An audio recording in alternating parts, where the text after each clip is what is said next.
ממציא עליי דברים, התחיל להציק לי. לפעמים ילדים באים לשער עם מצרים חשמליות או קורקינט ומתחילים לירוק עליי.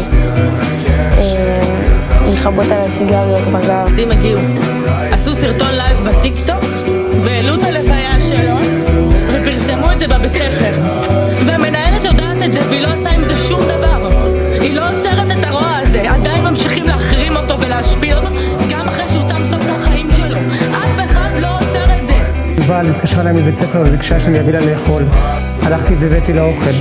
אחרי כמה ימים הבנתי שמשהו פה לא תקין. ואיך זה הגיוני שיובל מקפיצה אותי כל יום. גילינו שלוקחים לה את האוכל במטרה לשחק איתה. הבטיחו לה כמה דקות בהפסקה. הבטיחו לה שישחקו איתה עם קטנה עם את האוכל שלה? כן.